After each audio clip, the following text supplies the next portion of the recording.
आंदोलनाच्या बाबतीत एक प्रास्ताविकपर या ठिकाणी माहिती दिली असे दिनेशजी ठाकरे, राजेंद्रजी शेलार, मदन बापू, संजयजी काळे, मनोजजी जगताप, दिनेशजी पाटील, दीपकजी शिंदे, बाळासाहेब आयरे आणि उपस्थित सर्व पदाधिकारी, कार्यकर्ते बंधूंनो, आपल्या सगळ्यांना ज्ञात आहे एक 1.5 महिन्यापूर्वी एक गरीब कुटुंब माझ्याकडे आलं आणि त्यांनी MPSL बद्दल त्यांची व्यथा मांडली. कुटुंब असं होतं 10 बाय 12च्या खोलीमध्ये राहणारं आणि त्यांना काहीतरी 4,000 रुपये बिल त्या ठिकाणी आलं आणि आधी त्यांना महिन्याला 350-400 रुपये बिल यायचं आणि 2 महिन्याचं बिल त्यांना 4,000 आलं. आणि तिथे थोडंसं मी अधिकाऱ्यांशी बोलण्याचा प्रयत्न केला संबंधित कंपनीच्या. त्यांनी काही त्यांना ठराविक बिल भरावंच लागेल अशा पद्धतीने त्यांनी आग्रह धरला आणि ते नवरा बायको जे माझ्याकडे आलेले होते त्यांचं म्हणणं असं की आम्ही जेव्हा काम मिळेल असं मजुरीचं काम आम्ही करत होतो, कधी मिळतं कधी नाही मिळत. 4-5 हजार रुपये आमचं महिन्याचं अर्निंग नाही, तेवढं आमचं उत्पन्न नाही, तर आम्ही एवढं बिल कसं भरणार. मग या विषयामध्ये मी माझ्या काही सहकाऱ्यांना, माझे नगरसेवक असतील, कार्यकर्ते, पदाधिकारी असतील, यांना मी याबाबत आपापल्या परिसरामध्ये माहिती घ्यायला लावल्यानंतर खूपच भयानक असं वास्तव समोर आलं. म्हणजे खास करून कंपनी जर एखादी तक्रार आपण दिली किंवा आमच्या मीटरला डिस्प्लेवर रीडिंग दिसत नाही, ही तक्रार काही लोकांनी 2022 साली दिलेली. त्यांच्या तक्रारीचं अजून निराकरण झालेलं नाही. काहींचं मीटर बदलून गेले, चांगलं मीटर होतं बदलून गेले, नंतर मीटर इतकं फास्ट चालतं की त्याच्यामुळे रीडिंग वाढतं, असं काही कन्झ्युमरचं त्या ठिकाणी तक्रार लक्षात आली. मग सगळं बघता असा विचार केला की ही कंपनी जी आपण स्वीकारली, मागच्या आंदोलनामध्ये आपल्यापैकी बरेच मंडळी त्या ठिकाणी हजर होते आणि आसिफबाईंनी सांगितलं की मध्येमध्ये मालेगावमध्ये या परिसरासाठी जे काही त्या ठिकाणी महावितरणला तुटीवर त्याच्यावर त्यांना नियंत्रण आणता येत नव्हतं, म्हणून फक्त आणि फक्त हा मालेगाव मध्यसाठी खाजगीकरण करण्याचा हा विषय होता. आणि त्यावेळेस खाजगीकरणाचं जे टेंडर काढलं गेलं तर पहिली निविदामध्ये फक्त मालेगाव मध्येच होतं. नंतर दुसऱ्या निविदेमध्ये मालेगाव मध्येतील, मालेगाव बाह्यतील शहरातील जो भाग आहे, वाघसाहेबवरती तर त्याचा समावेश करून नंतर टेंडर फ्लॅश, निविदा फ्लॅश झाली आणि आपण अनेक गोष्टींमध्ये खाजगीकरणाचा आपण स्वीकार केलेला आहे. कारण खाजगीकरणातून आपल्याला ज्या सुविधा दिल्या जातात त्या पद्धतीच्या सुविधा आपल्याला सरकारी यंत्रणेमार्फत मिळू शकत नाही, म्हणून आपण खाजगीकरणाचा स्वीकार करतो. तसं उदाहरण जर द्यायचं झालं तर आपल्याकडे SD महामंडळ आहे. महिलांना त्या ठिकाणी आता 50% कुठेही प्रवास करता येतो. ज्येष्ठ नागरिकांना मोफत प्रवास करता येतो. परंतु तरीसुद्धा जर पुण्याला जायचं असेल, मुंबईला जायचं असेल, जे आपल्याला 100 रुपयापासून 200, 250, 300 रुपयापर्यंत आपण जाऊ शकतो SD महामंडळाने, परंतु त्या ठिकाणी आपण कधी 1000, 1200, 1500 रुपयापर्यंत पेड करून आपण या खाजगीकरणाच्या ज्या बसेस आहेत त्याचा आपण या ठिकाणी आराम मिळतो. आणि अशा अनेक गोष्टी आहेत. एक उदाहरण म्हणून तुम्हाला सांगितलं की खाजगीकरणाचा स्वीकार आपण का करतो. मग ह्या कंपनीकडनं अपेक्षा होत्या, वारंवार त्याच्या तक्रारी असतात, पोल पडून जाणं, तारा लोंबकळणं, झाडांमधून तारा गेल्यानंतर त्या झाडांची कत्तल करणं, असं दरवेळेस आपल्याला बघायला मिळायचं. म्हणून या कंपनीला जवळपास 20 कोटी रुपये वर्षाला यांना या सगळ्या गोष्टींवर खर्च करायचा होता. 20 कोटी कशासाठी?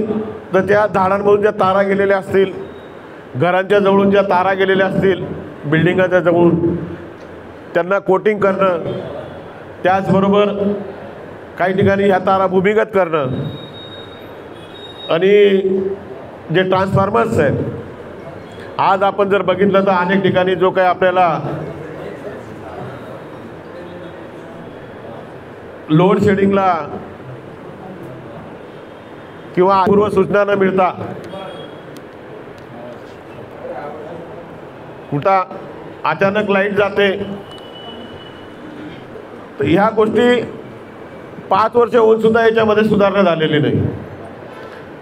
आता आपण पावसाळ्याला सुरुवात झाली त्यावेळेस बघितलं की छोटे मोठे वादळं आलेत आणि आपल्याला जवळपास 8-8, 10-10 तास, 12-12 तास आपल्याला अंधारात राहावं लागलं. अनेकांना या गोष्टीचा त्रास झाला. प्रत्येक घरामध्ये पेशंट असतात, त्यांना या त्रासाला सामोरं जावं लागलं. पण ह्या निर्डालेल्या कंपनीवर कुठल्याही प्रकारचा त्या ठिकाणी फरक पडत नव्हता. आपण सगळ्यांनी त्या ठिकाणी याचा अनुभव घेतला असेल. मग यासाठी आम्ही आंदोलन त्या ठिकाणी एक लाक्षणिक आंदोलन केलं, कंपनीसमोर धरणे आंदोलन केलं आणि आम्हालाही आता कंपनीच नको. तर कंपनीला आम्ही इशारा दिला की तुम्ही तुमचा काशा गुंडाळायला सुरुवात करा, कारण तुम्ही जे काही कॉन्ट्रॅक्ट केलेलं आहे त्याच्यामध्ये अनेक अटी शर्तींचा भंग तुम्ही केलेला आहे. अनेक विषय आहेत त्यामध्ये आणि अटी शर्तीचा भंग झाल्यानंतर यांना वास्तविक शासनाने ब्लॅकलिस्ट केलं पाहिजे. आणि आम्ही आंदोलनामध्ये सांगितलं होतं की आम्ही 18 जुलैला या ठिकाणी मोर्चा काढू. पण दरम्यान आपल्या सगळ्यांना ज्ञात आहे की पावसाळी अधिवेशन चालू होतं. पावसाळी अधिवेशन चालू असताना आम्ही भारतीय जनता पक्षाचे म्हणजे सत्ताधारी पक्ष यांचे जे प्रदेशाध्यक्ष आहेत बावनकुळे साहेब यांची भेट घेऊन आम्ही देवेंद्रजींची, या ठिकाणी देवेंद्रजी फडणवीस हे ऊर्जा मंत्री आहेत, आम्ही त्यासाठी पाठपुरावा त्यांच्या दालनामध्ये बैठक होऊन हे सगळे विषय शासन स्तरावर पण माहिती झाले पाहिजेत आणि काय सावळा गोंधळ या ठिकाणी चाललेला आहे हे सुद्धा निदर्शनात आलं पाहिजे. या दृष्टीने तो आमचा पाठपुरावा चाललेला होता. अजून आम्हाला त्यासाठी वेळ मिळालेली नाही आहे. कदाचित या 5 तारखेच्या आसपास ती वेळ मिळू शकते अशी शक्यता आहे. आणि असं असताना जे काही मुद्दे आम्ही या ठिकाणी घेऊन आलो होतो हे मुद्दे प्रकर्षाने आम्हाला जनतेमध्ये न्यायचे आहेत. त्यानंतर शासनाकडे याचा पाठपुरावा करायचा आहे. त्याचबरोबर मालेगावातील निष्णात वकील मर्चंट साहेब त्यांना आम्ही या ठिकाणी पत्रकार परिषदेसाठी बोलवलं होतं, परंतु तब्येतीमुळे त्यांना तब्येत व्यवस्थित नसल्या कारणाने ते या ठिकाणी येऊ शकलेले नाहीत. त्यांच्याकडनंही आम्ही काही मुद्द्यांवर हायकोर्टात याबाबत काही रीट दाखल करता येईल का या पद्धतीने चाचपणी आमची चालू आहे. आणि असे काही मुद्दे आलेले आहेत समोर की नक्कीच या कंपनीच्या विरोधात हायकोर्टात सुद्धा आपल्याला या ठिकाणी रीट दाखल करता येईल. आणि दरम्यानच्या काळामध्ये ह्या आंदोलनाकडे सामान्य जनते एका आशेने या ठिकाणी बघत होते. आणि आपण सगळे मालेगाव शहरातील आहोत. मालेगाव शहरातला अनेक वर्षापासूनचा कामकाजामध्ये जो काही आता बदल झालेला आहे तो आपण सगळे आपल्या उघड्या डोळ्यांनी बघत आहोत. म्हणजे एखादा कार्यकर्ता असेल, एखादी सामाजिक संघटना असेल, एखादा राजकीय पक्ष असेल, तो जर एखाद्या मुद्द्याला घेऊन ज्या चुकीच्या गोष्टी आहेत त्याला विरोध करू लागला किंवा या शहराच्या दृष्टिकोनातून रास्त मागण्या मांडू लागला, या शहराच्या विकासामध्ये भर घालणारे मुद्दे घेऊन काही आंदोलनं करू लागलेत, तर अशी आंदोलनं एकतर दाबली गेलीत किंवा त्यांना हायजॅक करण्यात आलेले. अशी अनेक उदाहरणं आहेत. आणि माझ्या बाबतीत तर या गोष्टी नेहमीच घडतात. छत्रपती शिवाजी महाराजांच्या जयंतीला मागच्या 4-5 वर्षापूर्वी एक वेगळं स्वरूप देण्याचा त्या ठिकाणी मी प्रयत्न केला. 2-3 वर्ष मी छान कार्यक्रम त्या ठिकाणी राबवले, जनतेला ते आवडलेत. कधी नवे अशी गर्दी त्या ठिकाणी व्हायला लागली, बालगोपाळ महिला त्या ठिकाणी यायला लागल्यात. नंतर सत्तेचा वापर करून त्या ठिकाणी मला 3ऱ्या वर्षी परवानगी नाकारली. तो कार्यक्रम हायजॅक झाला. त्याच्यामुळे कुठेतरी सुचलं की आपण ज्या महाराजांच्या नावाने या ठिकाणी राजकारण करतो त्या महाराजांना आपण खूपच दुर्लक्षित केलं आहे. म्हणून त्या ठिकाणी स्मारकाचं सुशोभीकरण करण्याचा, शिवतीर्थाचं सुशोभीकरण करण्याचा त्या ठिकाणी प्रयत्न केला. सुरुवातीला फक्त राजाराम जाधव होते स्थायी सभापती.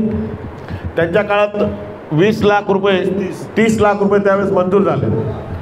30 लाख मंजूर करून स्थायीला मंजूर झाले. त्याच्यानंतर त्यांनी त्या ठिकाणी कामाचा शुभारंभ पण केला, टेंडर पण काढलं गेलं, निविदा काढली गेली. त्यावेळेस मात्र मी आग्रह धरला सोशल मीडियातून की हे काही जे चाललेलं हे मला मान्य नाही, माझ्या संकल्पामध्ये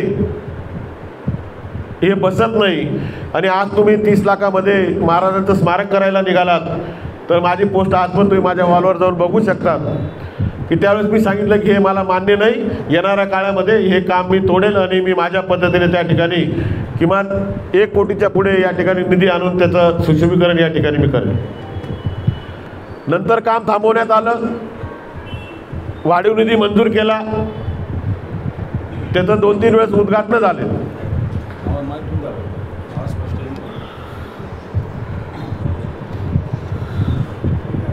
2-3 वेळेस त्यांची भूमिपूजनं झालीत. प्रत्यक्षात काम चालू होत होतं म्हणून शिवप्रेमींनी त्या ठिकाणी आंदोलनं केलीत. त्यानंतरही त्या गोष्टीवर माझं पूर्ण लक्ष होतं. जे काही डिझाईन त्या ठिकाणी बनवलं गेलं त्याच्यात माझ्या काही संकल्पना मला टाकायच्या होत्या, त्याची संधी मला दिली गेली नाही. वास्तविक निधी मंजूर करणं हे लोकप्रतिनिधीचं काम आहे. नंतर ते बाकीची कामं जी असतात ही अधिकाऱ्यांची असतात.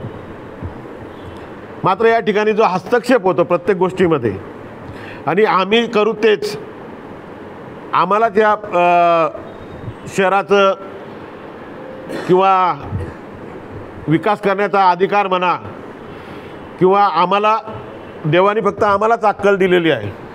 आम्ही जे करू ते सगळ्यांना ते आवडेल, सगळ्यांना ते पचनी पडेल असा समज करून घेतला आहे. आणि कोणालाही या ठिकाणी या कामांमध्ये हजारो करोडोचा निधी येऊन त्या ठिकाणी सामावून घेतलं जात नाही. अनेक उदाहरणं आहेत. या ठिकाणी आपल्या कॉलेज ग्राउंडला तो वादाचा विषय होता, तरी मालेगावची गरज होती. एक छान काम त्या ठिकाणी होत होतं. एक चांगला जॉगिंग ट्रॅक या मालेगावकरांना पाहिजे होता, हरकत नाही, पण तो 12 महिने चालला पाहिजे. या दृष्टीने आपण जर बघितलं त्यावेळेस पण मी माझ्या सोशल मीडियाच्या माध्यमातून मी एक पोस्ट केली होती. ज्यावेळेस त्यांनी या पाण्याचा निचरा करण्यासाठी 2 कोटी रुपये कॉर्पोरेशनला खर्च करायला भाग पाडत होते, तर त्यावेळेस मी एक पोस्ट केली, कॉर्पोरेशनला उद्देशून केली की हे जे काही चाललेलं आहे तुमचं हे चुकीचं आहे. याचा निचरा करण्याचं जर तुम्हाला त्याचं जर काही सोल्युशन नसेल तर त्याचं सोल्युशन मी देतो. तुम्ही 2 कोटी खर्च करण्याऐवजी फक्त 10 लाख रुपये त्याच्यावर खर्च करा. आणि समजा ते नाहीच झालं, मी सुचवलेला पर्याय जर त्या ठिकाणी योग्य ठरला नाही तर त्या कामाचं जे झालेलं नुकसान असेल त्याचे 5 लाख रुपये मी स्वतः कॉर्पोरेशनला भरेल, असं मी माझ्या फेसबुक पोस्टवरून त्यावेळेस पोस्ट केलेलं होतं. तरीसुद्धा पाईपलाईन विरुद्ध दिशेने नेली गेली. ज्या ठिकाणी ग्रॅव्हिटी नाही त्या भागातला ते नेलं गेलं, सक्सेस झालं नाही. आजही आपण पाहिलं की या पावसाळ्यातसुद्धा बऱ्याच काळ कॉलेज ग्राउंड किंवा तो ट्रॅक जो आहे तो पाण्याखाली होता. आमचं म्हणणं हे नाही, आज तुम्ही लोकप्रतिनिधी आहात, तुम्हाला जनतेने निवडून दिलं आहे, कामांसाठीच निवडून दिलेलं आहे, पण तुमची जी मनमानी आहे ही योग्य नाही. कारण तुमचे एक नाही अनेक प्रोजेक्ट असे फेल झालेले आहेत. तुम्ही आजही जे काही आपले महापालिकेचे पाणी पुरवठा अभियंता आणि बागबगीचा ज्यांच्याकडे जो विभाग होता आता ते रिटायर झाले, झहीर साहेब, झहीर अन्सारी तुम्ही सगळे ओळखत असाल, आणि अमानतुल्ला पीर मोहम्मद हे स्थायीचे सभापती होते. आता जो खड्डा जो आहे आपला, ज्या ठिकाणी आता ते डीके गार्डन, आपण जिजामाता गार्डन ज्याला आपण म्हणतो, त्या ठिकाणी एक चांगलं उद्यान करायचं. उद्यान विभाग हा पाणी पुरवठा विभागाला कधी कधी संलग्न असतो किंवा त्यावेळेस तो जहीर साहेबांकडे होता. तर माझ्या डोक्यात एक संकल्पना होती आणि ती मी त्यांच्यासमोर मांडली आणि त्यांना तो विषय एक मी दमनमध्ये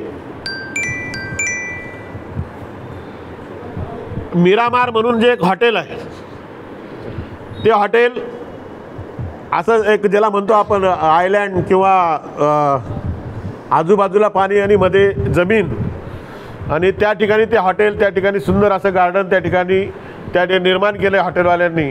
पण आपल्याला ते या ठिकाणी मालेगाव नागरिकांसाठी त्या ठिकाणी आपल्याला ते त्या पद्धतीचं करायचं होतं. माझं मत असं होतं की रस्त्याला लागून, रस्त्याच्या लेवलला लागून त्या खड्ड्याच्या सेंटरमध्ये मोठा भराव करायचा, पाण्याचं अस्तित्व ते तसंच राहू द्यायचं. तिथं लहान मुलांसाठी बोटिंग आणि साईडला जे काही आपण कंपाऊंड करणार त्याला लागून त्या ठिकाणी छोटी ट्रेन वगैरे अशा पद्धतीचं टॉय ट्रेन वगैरे त्या ठिकाणी करायचं आणि त्याला ब्रिज वगैरे देऊन, लाकडी ब्रिज वगैरे देऊन अशा पद्धतीमध्ये गार्डन करायचं आणि त्या ठिकाणी बागबगीचा करायचा आणि तिथे नागरिकांसाठी ते खुलं करायचं. तर त्यावेळेस मला त्यासाठी 1 कोटी रुपये लागत होते. तत्कालीन आपली महानगरपालिकेची परिस्थिती एवढी नव्हती की ते मला एकदम 1 कोटी रुपये फंड्स अवेलेबल करून देतो. पण एखादी संकल्पना ज्यावेळेस आपण विचारात घेतो, जसं एखादा विषय आला की आपण 2-4 मित्रांना जवळच्यांना म्हणतो की यार माझ्या डोक्यात असं आहे, आपल्याला असं करायचं आहे, म्हणून कुठेतरी गोष्टी बाहेर जातात. बाहेर गेल्या की मग अशाच पद्धतीने ते जो काही तो खेळ त्या ठिकाणी झाला आपण सगळ्यांनी बघितला. त्या गार्डनवर आता माझ्यामध्ये 4-5 कोटी रुपये आतापर्यंत खर्च झाले असतील तरीसुद्धा आपल्याला काही काळ त्याचा वापर करता येत नाही. हा शासनाचा पैसा आहे, शासनाचा पैसा आहे. आपण टॅक्सपेअर आहोत. आपल्याला आपल्या गावाबद्दल आत्मीयता आहे. तुम्ही असं का समजून घेतात की देवाने फक्त तुम्हालाच अक्कल दिली आणि विरोधकांना कुठल्याही प्रकारचं त्या ठिकाणी आम्ही तर सहकारी आहोत. विरोधकांचं सोडा तर सहकार्यानं सुद्धा कधी विश्वासात या ठिकाणी घेतलं गेलं नाही. मनमानी पद्धतीने कामं चाललेली आहेत. आता भूमिगत गटारीचा विषय घ्या. आम्ही त्या भूमिगत गटारीला विरोध करतो आहोत. कारण की जसं मी माझ्या बिल्डिंगचं उदाहरण देईल, 4 महिन्यापूर्वी माझ्या बिल्डिंगचं आउटलेट हे 6 इंचाचं होतं आणि त्याच बाजूला बिल्डिंगच्या बाजूला आमचं एक संपर्क कार्यालय आहे. तर बिल्डिंगचं पाणी अनेक वेळा ओव्हरफ्लो होत असेल किंवा काय, तर ते पाणी बाहेर यायचं आणि त्या ठिकाणी घाण तयार व्हायची. म्हणून मदन बापूंना सांगून मी माझ्या बिल्डिंगचा जो पाईप आहे आज तुम्ही येऊन बघू शकता की तो मी 8 इंचाचा केला. म्हणजे माझ्या एका बिल्डिंगमध्ये फक्त माझं आणि माझ्या भावाचं कुटुंब राहतं तरी आम्हाला 8 इंचाचा पाईप त्या ठिकाणी लागला. आणि तुम्ही कॉलनीच्या कॉलनीला तुम्ही 6-6 इंचाचे पाईप टाकतायत. बरं ठीक आहे, तुम्ही हा पैसा केंद्र शासनाचा आहे. अमृत योजनेच्या माध्यमातून, म्हणजे अमृत योजना सेकंड फेज, हे काही आपल्याला मागणी करून मिळालेले फंड्स नाही येते. हे आपसूक आपल्या मालेगाव शहराला विकासासाठी मागे 168 कोटी जवळपास आपल्याला पाण्याच्या पिण्याच्या पाईपलाईनसाठी आलेले होते. त्याच्यानंतर केंद्र शासनानेच आपल्याकडनं प्रस्ताव मागवले. आपण कोणीही केंद्र शासनाला, महापालिकेने किंवा कोणी मंत्री किंवा नगरसेवक कोणीही असं आपण केंद्राला पत्र लिहिलेलं नाही की आमच्या मालेगाव शहरासाठी 400-500 कोटी रुपये भुयारी गटारसाठी द्यावं असं. हा आपसूक केंद्राकडनं मिळणारा आपल्याला हा निधी होता. याच्यात 33% केंद्र शासन, 33% राज्य सरकारांनी 33% जवळपास हा आपला महानगरपालिका त्या ठिकाणी हिस्सा असतो. आणि असं असताना सुद्धा 500 कोटी रुपये मालेगाव शहरासाठी आले, आनंदाची बाब आहे. काही वेळेस आम्ही थोडाफार खासदारांच्या माध्यमातून त्या ठिकाणी पाठपुरावा केला, आता मंजुरी आली त्यावेळेस आम्ही त्या ठिकाणी आनंद पण व्यक्त केला. मात्र नंतर कालांतराने त्याच्या निविदामध्ये त्याच्यामध्ये जे काही विषय यायला लागले समोर, आपण सगळ्यांना ते सगळं ज्ञात आहे. लपून काहीच राहत नाही, फक्त लोक बोलत नाहीत. चला तेही झालं, सगळं झालं. एकदा तर खोटा अनुभवाचा दाखला दाखवून त्या ठिकाणी चुकीचं टेंडर पास करण्याचा प्रयत्न केला गेला, तो आसिफभाईंनी आणून पाडला. नंतर त्या याच्यामध्ये पण आम्ही जबलपूरला मी स्वतःही गेलो त्या सगळ्यांच्या जे आता जी काही कंपनी आहे याच्यात जी दुसरी ईगल कंपनी होतं त्यांनी जो काही अनुभवाचा दाखला दिला होता जबलपूरचा, तो तपासण्यासाठी मी स्वतःही गेलो. तिथल्या सिटी इंजिनियरला भेटलो. तिथल्या सिटी इंजिनियरनी तर त्यांची जवळपास 80-90% ती योजना जी पूर्ण झालेली होती. पण त्यांनी एक सल्ला दिला की तुम्ही योजना करत असताना व्यवस्थित याच्यावर लक्ष ठेवा, किंवा योजना न राबवली पैसा परत गेला तरी चालेल, पण याच्यामुळे तुमचा कदाचित तुमच्या शहराचा या ठिकाणी पूर्ण बट्ट्याबोळ होईल. आता ते आम्ही एवढं सगळं करूनसुद्धा आमच्या अनुभवातून तुम्ही काहीतरी शिकलं पाहिजे. आणि याच्यानंतर आम्ही त्यांना सांगितलं की मालेगावातून पैसा तर काही परत जाऊ शकत नाही, काम होणारच आहे. तर त्यांनी त्या काही गोष्टी ज्या सांगितल्या, तर त्याच्यात आपण जे बघतो की ज्या 6-6 इंचाच्या लाईनी टाकल्या जातात, त्या 6 इंचाच्या लाईनमधून पूर्ण कॉलनीचं महिला हा कसा जाऊ शकतो? जाऊ शकत नाही. समजा आज 8 तासाने टाकून घेत आहेत, आम्ही विरोध केला, तिथं त्यांचे कार्यकर्ते येतात. संजय काळेंना विचारा, काल परवाचाच किस्सा आहे. शकुंतला भाऊ, आता मी या कंपनीच्या इंजिनियर लोकांना बोलून त्याच्यानंतर आपले कॉर्पोरेशनचे प्रभाग इंजिनियर जे आहेत गांगुर्डे यांना बोलून माझ्या ऑफिसमध्ये बोलून मी त्यांना सांगितलं, तुम्हाला जी काही तुमची योजना आहे, जी काही तुम्ही मला या ठिकाणी सगळं कागदपत्र तुम्ही दाखवा, त्याचं तुमचं डिझाईन कसं आहे ते मला तुम्ही दाखवा, त्याशिवाय मी माझ्या वार्डांमध्ये कामं करू देणार नाही. त्यांना बोलवलं, त्यांचे अधिकारी इंजिनियर आले. त्यांना मी सरळ सांगितलं की तुम्हाला या ज्या 6 इंची आहेत या तुम्ही 12 इंचीमध्ये करा. त्याच्यानंतर ज्या काही तुम्ही आता 12 इंची किंवा 18 इंची घेत आहे त्या 24 इंचीमध्ये झाल्या पाहिजेत. आपल्याला आजचा विचार नाही, येणाऱ्या भविष्यातला किमान 25-30 वर्षाचा विचार करून आपल्याला ही योजना राबवायची. तर त्यांनी सांगितलं की वा याच्यात काही होऊ शकत नाही, पण आम्ही प्रयत्न करू. नंतर दरम्यानच्या काळामध्ये आयुक्तांना सर्वपक्षीय शिष्टमंडळ भेटलं. त्यावेळेस मी नव्हतो, माझ्या ठिकाणी प्रतिनिधी मदन बापू होते.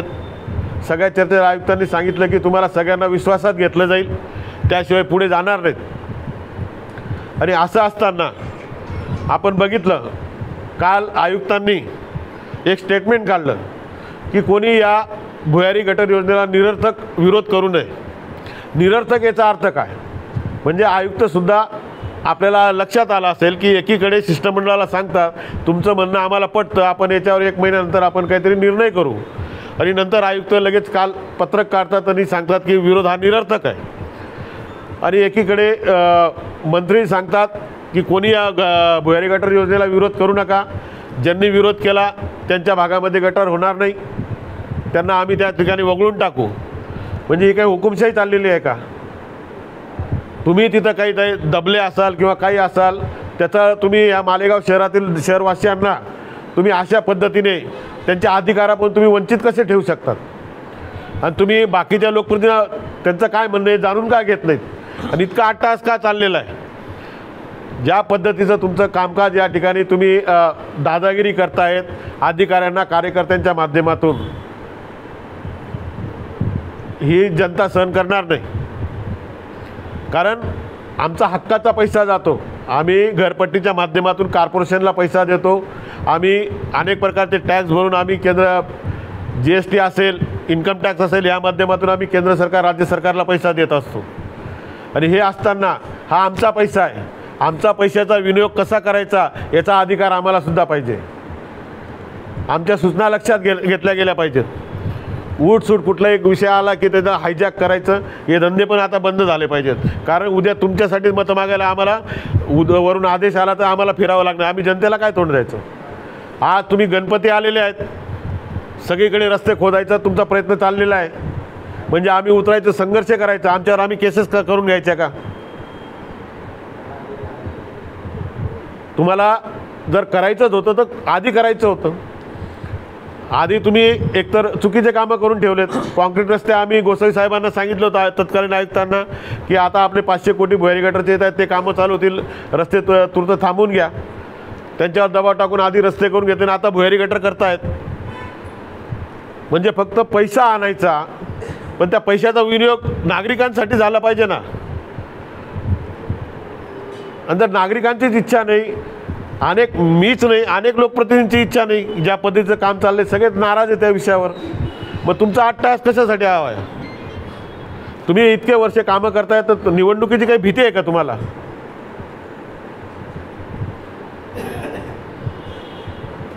आणि हे जे काही आंदोलन त्यांनी आता आम्ही घराघरापर्यंत पोहोचण्याचा या ठिकाणी प्रयत्न करत होतो, याच्यातून एक मोठं आंदोलन उभं करायचं होतं की जेणेकरून कंपनीला या ठिकाणी पळून लावायचं.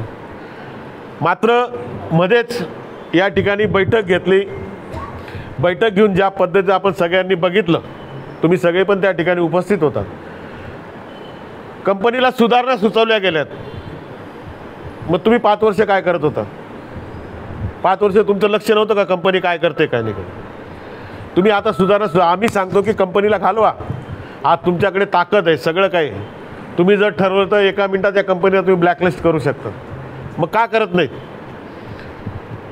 याच्यापेक्षा जर चांगल्या सुविधा आपल्याला महावितरण आधी देत होते आपल्याला. मग या कंपनीची गरज काय? हे सांगतात की बुवा त्यांनी आतापर्यंत 55 कोटी रुपये खर्च केलेले आहेत. आतापर्यंत 100 कोटी रुपये खर्च व्हायला पाहिजे होते. मग 55 कोटी खर्च केले तर कुठे केलेले आहेत ते? कोणतं नवीन सबस्टेशन या मालेगाव शहरामध्ये निर्माण झालं? किती ट्रान्सफॉर्मर यांनी नवीन या ठिकाणी लावलेत? माहिती अधिकारी आमच्या वाघ साहेबांनी अनेक प्रश्न विचारलेत, एका प्रश्नाचं उत्तर महिन्याभरात मिळत नाही. मग इतका गंभीर मुद्दा असताना, त्याचबरोबर अगदी गोरगरिबांच्या जीवावर उठणारा हा विषय असताना त्याच्यामध्ये काहीतरी थातूरमात्र कोणीतरी काहीतरी करतंय, तर आपलं कारण नसताना त्या ठिकाणी नाक खुपसायचं. आता करतात आहेत, तुमच्यात ताकद आहे, तर तुम्ही आता ही कंपनी एकतर घालवा आणि यापुढे ज्या नागरिकांच्या तक्रारी ज्या आमच्याकडे असतील या तक्रारीसुद्धा आम्ही आता तुमच्या ऑफिसला पाठवू आणि त्यांचं निराकरण झालं पाहिजे. आमचा उद्देश विरोधाला विरोध नाही आहे, पण तुम्ही घेतला आहे ना विषय, तर तो पूर्णत्वास न्या. आज एवढे हाल होत आहेत, वीज कंपनीची लूट कुठल्याही परिस्थितीत थांबायला तयार नाही. एवढं मोठं आंदोलन करून सुद्धा त्यांची मुजोरी अजून कमी व्हायला तयार नाही. आता तुम्ही त्याचा अनुभव घेतला आहे, तुम्ही अंगावर ते घेतलेलं आहे. आता तुमचा न्याय देण्याचं काम तुमचं आहे. एकतर MPSL हटवा किंवा ज्या पद्धतीने महावितरण आधी या ठिकाणी बिलांची वसुली करायची ती पद्धत या ठिकाणी आम्हाला, कारण ह्या कंपनीला कुठल्याही प्रकारची वीज बिल वाढ करण्याचा यांना अधिकार नाही कायद्याने. त्याच्यानंतर यांचे अनेक मुद्दे आहेत. यांच्याकडे जे कर्मचारी आहेत, नॉन टेक्निकल कर्मचारी आहेत, त्या कर्मचाऱ्यांना पगार अपुरा आहे. कधी अपघात होतो, त्या अपघातामध्ये आंदोलन करून पैसे मिळवावे लागतात. ही कंपनी त्यांना नुकसान भरपाई देत नाही. आणि इतकी अराजकता तुमच्यामध्ये तुमच्या सत्तेच्या काळात चाललेली आहे. तुम्ही डोळे झाक का करतायत? का तुम्ही या कंपनीत पण पार्टनर आहात का? आणि असाल तर चांगलीच गोष्ट आहे. आमचा मालेगावातला एक सालदार आज मालदार झाला, आणखी मोठा हो. त्यांची बरोबरी अंबानीबरोबर व्हावी. आज ना उद्या त्यांच्या रिटायरमेंटच्या काळात त्यांचा पैसा या ठिकाणी उद्योगांमध्ये येईल. पण उद्योग त्यांनी मालेगाव सोडून गुजरात किंवा गोवा वगैरे इकडे न करता मालेगाव शहरात करावं, कारण या मालेगाव शहराने तुम्हाला मोठं केले. आता घेतला आहे मुद्दा तर व्यवस्थितरित्या तो हाताळा. आमच्यापेक्षा तुम्ही अनेक वेळा सिद्ध केले की तुम्हाला अक्कल जास्त आहे. आम्हाला जमत नव्हतं म्हणून तुम्ही या मुद्द्यामध्ये हात घातलेला आहे. आणि आम्ही काय करत होतो जनतेसमोर यावं म्हणून मी तुम्हाला या ठिकाणी बोलवलं आहे. आमची लढाई ही चालूच राहणार. आम्ही यांचं बघू हे काय काय करतात, किती तक्रारींचं निवारण यांच्या हातून होतं. नंतर परत आम्ही या ठिकाणी या आंदोलनाच्या बाबतीतली भूमिका आमची स्पष्ट करू. तूर्त हे आंदोलन आम्ही आता काही काळासाठी स्थगित करतो. तोपर्यंत आमची न्यायालयीन लढाई, प्रशासनाकडे आमची ही लढाई चालूच राहील. जेवढं या ठिकाणी या आंदोलनाच्या माध्यमातून तुम्हाला माहिती द्यायची होती यासाठीच तुम्हाला बोलवलं होतं. आणि जे काही भुयारी गटर वगैरे जे विषय आहेत, या विषयांना मात्र आम्ही आत्ता इथून गेल्यानंतर आम्ही ताबडतोब आयुक्तांना भेटणार. त्यांनी जे पत्रक काढलेलं आहे त्या विषयावर आम्ही त्यांना भेटणार आहोत आणि भेटून त्यांना या ठिकाणी त्याचा जाब विचारणार आहोत. तुम्ही काय करणार आहात? तुम्ही आता गणपती तोंडावर असताना तुम्ही या मालेगावच्या रस्त्यांचा सगळा सत्यानाश करणार आहात. कारण ज्या ज्या ठिकाणी तुम्ही जाऊन बघा, आता ऐश्वर्या मंगल कार्यालय किंवा या भागामध्ये जे काही रस्ते आहेत, परवा एक महिला पडली, तिला जबर मार लागला. हे असे रस्ते, चांगले रस्ते खराब करून टाकलेले आहेत. अनेकांना तुम्ही तिकडे राहतात, तुमच्याकडे पण तसे प्रकार झालेले आहेत, नागरिकांच्या तक्रारी आहेत. तर हे तूर्त हे काम किमान पावसाळा संपेपर्यंत तरी थांबवायला पाहिजे आणि त्याच्यामध्ये दुरुस्ती करावी. भूमिगत गटारीच्या डिझाईनमध्ये दुरुस्ती करावी ही आमची मागणी आहे. आमचा भुयारी गटर योजनेला विरोध नाही, तो पैसाही आमचाच आहे. केंद्र सरकार, राज्य सरकार आणि मालेगाव महानगरपालिका यांना आम्ही जो टॅक्स भरतो त्या माध्यमातून, म्हणून त्या आमच्या सुविधासाठी तो विषय आहे. तर तो आम्हाला विश्वासात घेऊनच करावा लागेल आणि 8 तासाने जर पूर्ण करण्याचा या ठिकाणी प्रयत्न केला तर आम्ही जशाच तसे उत्तर देण्याचा या ठिकाणी प्रयत्न करू. मग जे काय होईल ते पुढे बघू. कुठल्या तरी एका वृत्तपत्रामध्ये जी चौकट असते त्याच्यात तो विषय होता. खरं जर झालं तर त्याच्यामुळेच मनात आलं की आपण पण पत्रकार परिषद घ्यावी. आम्हाला असं कुठल्याही प्रकारचं हे नव्हतं, आमंत्रण नव्हतं. बोलवलं असतं तर नक्कीच गेलो असतो आम्ही, कारण आम्हाला पण तिथं समजून घ्यायचं होतं विषय नेमका काय. पण जर निमंत्रण नाही तर आम्ही त्यांच्या याच्यात हस्तक्षेप करायला जाऊ नाही शकत. बाकी यांच्यामध्ये कोणाला असेल तर मला माहिती नाही, पण मला वैयक्तिक या आंदोलनाचं प्रमुख सगळ्यांनी मला नेमलेलं आहे. मला मात्र या ठिकाणी कुठल्याही प्रकारचं आमंत्रण नव्हतं. आणि फक्त ते याच्यामध्ये एका वृत्तपत्राने असं दिलं की आंदोलनकर्ते या ठिकाणी दिसून आले, म्हणजे त्यांचा काही वेगळा हेतू होता का? आंदोलनामागच्या आमचे हेतू तुम्हाला सगळे स्पष्ट आहेत. तुम्हाला आता काही पेपर्स या ठिकाणी दिले जातील. आमचा पाठपुरावा चाललेला आहे. फक्त आम्ही पावसाळा आहे, त्याबरोबर हिवाळी अधिवेशनामध्ये 15-20 दिवस गेलेत. या सगळ्या गोष्टींमुळे थोडंसं या ठिकाणी दुर्लक्ष, तर बाकीची कंपनी या ठिकाणी जे काही मंडळी आहे सगळे काम करतच होती. आणि आमचा प्रयत्न आहे की आधी शासनाकडे हा विषय एकदा आपण आंदोलन केलं तर शासनाचंही लक्ष या ठिकाणी आपण आधी वेधू. मग हे आंदोलन जर शासनाच्या लक्षात आलं की चुकीचं चाललं आहे, कदाचित आपल्याला आंदोलन जे काही समजा उत्साहाच्या भरामध्ये किंवा जी एक चीड तयार झालेली आहे याच्यात आंदोलनाने जर उग्र स्वरूप जर घेतलं तर आपल्या गावाची शांतता पण या ठिकाणी धोक्यात येऊ शकते. अनेकांचे या ठिकाणी अनेकांवर गुन्हे दाखल होऊ शकतात. मग त्याच्या आधी जर एक मार्ग शासनाच्या मध्यस्थीने जर काही मार्ग निघत असेल तर त्यासाठी आमचा प्रयत्न चाललेला आहे. आणि आता तुम्ही सांगितलं की तुम्ही आता आवाहन केलं लोकांना की जे काही तक्रारी असेल आमच्याकडे आणा, आम्ही त्यांचं निराकरण करतो. मग आता इथून पुढे आमच्याकडे येणाऱ्या तक्रारीसुद्धा आम्ही त्यांच्याकडे पाठवणार आहोत. ज्या तक्रारी MPSLच्या संदर्भातल्या जेवढ्याही तक्रारी येतील, ज्या आज आमच्याकडे जमा आहेत, असं आम्ही जेवढे जमा आहेत ते सगळे आम्ही आज उद्यामध्ये एकत्र करून त्यांच्या ऑफिसला आम्ही ते पाठवणार आहोत.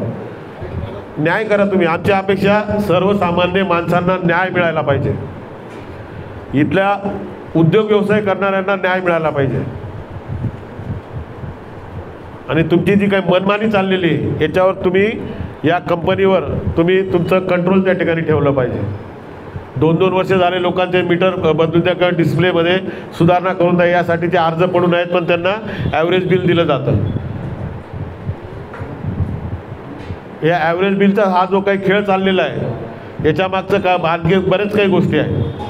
हे बिलं का वाढून येऊ राहिले, यांचे युनिट का वाढून दाखवतात आणि हा वाढलेला पैसा कुठं काय जातो याच्या अनेक वाटा आहेत. पण हा तुमच्या आमच्या खिशातून काढला जातो आहे. तर कुठल्याही परिस्थितीमध्ये आंदोलन होणार आधी तुम्ही बघू तुम्ही काय करतात. आता तुम्ही हा मुद्दा हायजॅक केलाच आहे, परंतु आमचा पॅरलल हा शासनाकडे आणि न्यायालयाकडे आम्ही हा मुद्दा लवकरच त्या ठिकाणी घेऊन जाणार आहोत. तिथूनही आम्ही न्याय मिळवण्याचा या ठिकाणी प्रयत्न करणार आहोत. मात्र तुम्ही आता लोकल लेवलला जे काही नागरिकांना कदाचित असं नको व्हायला की कुठंतरी दिशाभूल करायची आणि या आंदोलनाची हवा काढायची, जे नेहमीच आपण या ठिकाणी करत आला आहे, यावेळेस मात्र तसं काही होणार नाही याची ग्वाही मी या ठिकाणी तुम्हाला देतो. ते मी सुरुवातीलाच बोललो की हा विषय फक्त पहिली निविदा जी होती त्यावेळेस फक्त मालेगावमध्येच होतं. नंतर मालेगाव बाह्य आलं कसं, त्यावेळेस लोकप्रतिनिधी कोण होतं आणि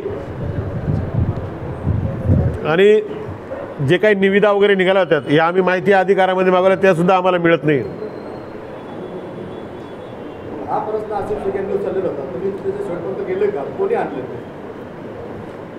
सगळ्यांना माहिती आहे नाही. आणि मी सांगतोय ना, इथं लोकप्रतिनिधी कोण आहे? आपले मंत्रीच होते. जर समजा कोणी शासनाने टाकला असेल तर आपल्या मंत्र्यांनी विरोध करायला पाहिजे. त्यांचा मतदारसंघ होता, त्यांनी ह्या गोष्टीला खाजगीकरणाला विरोध करायला पाहिजे होता. कारण तिकडचं काय ते जाऊ द्या, पण फरक आहे. इकडे इकडच्या मानसिकतेत तिकडच्या मानसिकतेमध्ये थोडाफार फरक आहे. इकडं व्यवस्थित होतं, इकडे तेवढी तूट नव्हती. जी तूट त्या भागामध्ये होती तेवढी तूट इकडे नव्हती, तरी हा विषय कारण नसताना घातला गेला आहे. आणि खाजगीकरण आम्ही का स्वीकारलं की चला चांगल्या सुविधा मिळतील, सगळं या ज्या तारा आहे त्या सगळ्या भूमिगत होतील, अनेक अपघात वगैरे टळतील, हे होईल ते होईल, आम्हाला अनेक अपेक्षा आहेत, झाडांची कत्तल होणार नाही, या अपेक्षाने आम्ही खाजगीकरण स्वीकारलं. पण 5 वर्षात तसं काहीच झालं नाही. आणि 5 वर्षानंतर तुम्ही आज त्या कंपनीला, ज्यावेळेस आम्ही आंदोलन करतो त्यावेळेस तुम्ही कंपनीला जाब विचारतात. मग तुम्ही इतके वर्ष काय केलं? शेवटी जो लोकप्रतिनिधी आहे त्याच्याकडून जर सर्वसामान्य जनतेला न्याय मिळत नसेल तर तो इकडे तिकडे प्रयत्न करतो. मग काय आमच्याकडे आले ना, आम्ही सगळ्यांना एकत्र करून एक मुखाने याचा निर्णय घेतला की सगळेच त्रस्त आहेत. आमच्याकडे पण आमची ताकद कमी, आम्ही सगळे म्हणून एकत्र ताकद या ठिकाणी निर्माण करण्याचा प्रयत्न केला आणि आम्ही त्या ठिकाणी यशस्वी होत होतो. हे दिसलं म्हणूनच तर बाकीचे कुटाने सुरू झालेत. मग आता करताय ना तुम्ही, तर आम्ही ही सर्व जबाबदारी आता तुमच्यावर टाकतो. त्यासाठी किती दिवस दिले कोणाला? जशी माझी तक्रार आहे तुमच्याकडे, तुम्ही त्यांच्याकडे पाठवली. बरोबर. त्यांनी ती किती दिवसात ती सोडायला पाहिजे आपली? अहो, 2 महिन्यात मंत्री असताना मुदतीचा काय विषय असतो? मंत्री असताना मुदतीचा काय विषय? मंत्र्यांकडे गेल्यानंतर 1 मिनिटात तुमचा प्रॉब्लेम सॉल्व्ह होऊ शकतो. मुदतीची गरज काय पडते त्याला? हां, जागेवर लोक सस्पेंड करतात. ते काम नाही झालं तर बघू ना. आता जर समजा आता आम्ही काय करणार की आता लोकांना यांच्याकडे पाठवणार, लोक तर त्यांच्याकडे त्यांनी आवाहन केलं, लोक जाणार, आमच्याकडे येणारे पण पाठवणार आम्ही. आम्हाला नागरिकांची कामं झाली पाहिजेत. आणि ज्या वेळेस हे अयशस्वी होतील त्यावेळेस आम्ही परत आंदोलनाचा बडगा उगारू या ठिकाणी. अरे होईल ना, तुम्ही विश्वास ठेवा ना त्यांच्यावर. असं कसं काय? तुम्ही माझ्याकडे मुदत मागतायत. बावनकुळे साहेबांची आंदोलन मोठं करायचं, मोर्चा काढायचा वगैरे असं. पण दरम्यानच्या काळात यांनी हा जो विषय घेतला, यांनी जबाबदारी घेतली. बघा, लोकांचा विश्वास हा कधी एक मंत्री आहे, त्यांचा कामाचा आवाका, त्यांना असलेल्या सत्तेच्या माध्यमातून त्यांना मिळालेली ताकद, त्या पॉवर्स या माध्यमातून कोणालाही वाटेल की आपल्याला इथे आमच्यापेक्षा इथं लवकर न्याय मिळू शकतो, आम्ही भांडणार. पण आपलं भांडण हा उद्देश नाही, भांडण उद्देश नाही आपला. कंपनीबरोबर आपल्याला भांडायचा हा उद्देश नाही आहे. जे चुकीच्या गोष्टी आहेत त्या बंद झाल्या पाहिजे किंवा कंपनी हे काम सोडून दिलं पाहिजे. मग असं असताना तुम्ही याच्यामध्ये उडी घेतली, हा आम्हाला आनंदाची गोष्ट आहे ना. कंपनी तर आम्हाला मोजत नाही आणि तुम्ही याच्यात घेऊन आता कंपनीला तुम्ही जर व्यवस्थित धारेवर धरलं तर लोकांना न्याय मिळेल ना. आणि अनेक उदाहरणं आहेत ना इथे, तुम्ही आज हे विचारतायत, अनेक ठिकाणी आहेत ना. साहेब ज्या ठिकाणी एका ठिकाणी जातात तिथं काही आढळलं काही तर लोकांना जागेवर सस्पेंड करतात. आता आम्ही हा विचार करू की जे आमच्या हातून घडणार होतं, उद्या यांनी जर त्यांचं नाही ऐकलं तर आमचं जे आंदोलन होतं यांनी तशा पद्धतीने, यांना आता गरज पण नाही आहे पण तरी यांनी करावं, ऑफिस तोडावं, जाळावं. त्यांचा तर तो संघटनेचं ते आंदोलनाची एक पद्धत आहे त्यांची, त्या पद्धतीने करावं पण लोकांना न्याय मिळवून द्यावा.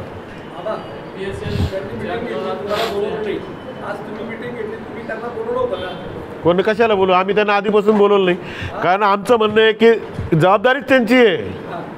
जर सगळ्या गोष्टी तुम्ही ज्या करतात ना तर ही पण जबाबदारी तुमचीच आहे. तुम्हाला काही कळत नव्हतं का नागरिकांची एवढी लूट चाललेली आहे? आम्ही आंदोलन करावं लागलं, मग कळालं तर आता कळालं ना, तर मग आता पूर्ण करायचं ना. आता तुम्हाला सांगतो मी, म्हणजे आदरणीय मंत्री दादाभाऊ भुसे हे संपूर्ण महाराष्ट्राला जरी मंत्री असतील किंवा काय असतील तर ते माझे चांगले मित्र आहेत, ते तुम्हाला सगळ्यांना माहिती आहे. मागच्या निवडणुकीत पण तुम्ही बघितलं. आणि अनेक वेळा जसं काही गोष्टी असतात,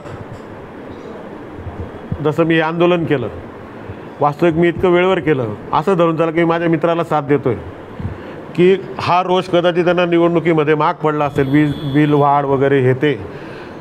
तर असं समजून चला की मी आंदोलन करून त्यांना आता माझं त्यांचं बोलणं बंद आहे. मग त्यांना डायरेक्ट जाऊन सांगू शकत नाही दादा तुम्ही हे काम करावं. मग ते उचललं मी आणि आता आपोआप त्यांनी ते माझ्या मित्राची मी मदतच केली ना एका प्रकारे. ना अशा अनेक गोष्टींमध्ये केलेली. हां, तुमच्या मित्रावर विश्वास आहे? प्रश्नच नाही, ताकद एवढी आहे त्यांच्याकडे. अहो एवढ्या याच्यामध्ये त्यांच्याकडे महाराष्ट्राचं काम आहे, संपूर्ण महाराष्ट्राचं काम आहे, अनेक खात्यांचं काम आहे, मुख्यमंत्र्यांचे अनेक विषय त्यांच्याकडे आहे. असं असताना एखादा मुद्दा दुर्लक्षित होऊ शकतो, ते लक्षात आणून देणं एक मित्राचं काम आहे.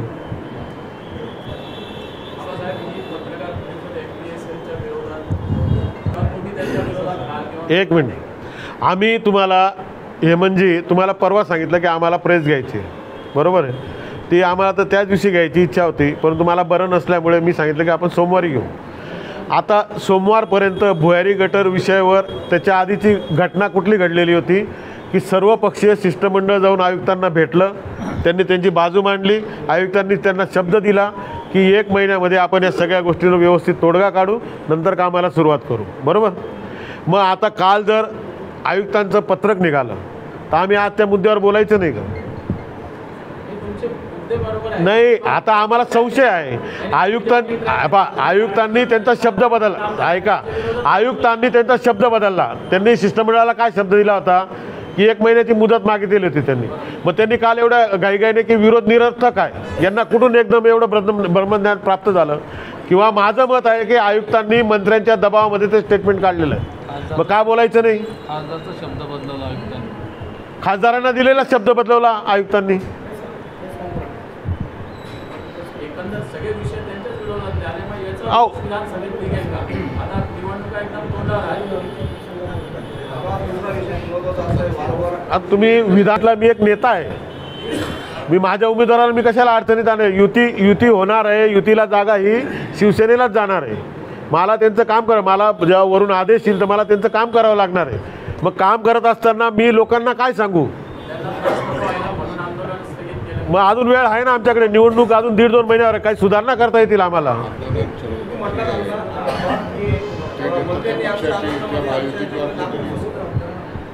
ना खूपच ना, असं कशाला? मी जर सांगतो की मी त्यांना सतर्क केलं, एक चांगला मुद्दा मी त्यांना दिला, हां, त्यांना सतर्क केलं, त्यांना चांगला मुद्दा दिला. याच्यातून अनेक लोक, खूप प्रचंड नाराजी आहे लोकांमध्ये.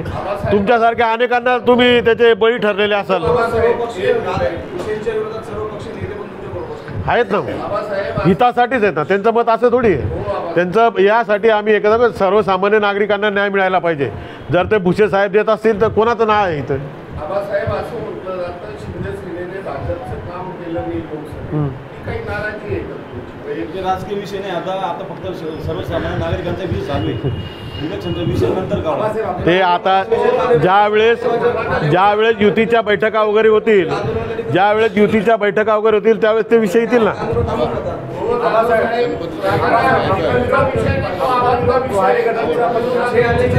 अशी व्यवस्था ते निश्चित करतील.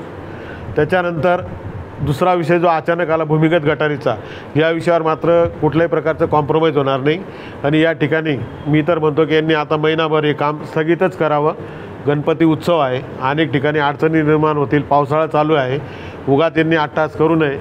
कामं मंजूर आहेत, लोकांना कळतंय होणार, त्याच्यावर पण लोक मतं देतील. असं काही नाही की कामं झाल्यावरच देतील. आपण मंजुरीचे कामं दाखवूनसुद्धा आपण मतं मिळवू शकतो, आणि चांगली गोष्ट आहे. उलटं जर असं काही केलं तर कदाचित त्यांच्या म्हणजे अजून एक मैत्रीचा सल्ला की जर याच्यातून काही सगळी गडबड झाली, सगळे खोदून टाकलं, सगळं काही झालं तर गाव नाराज होईल.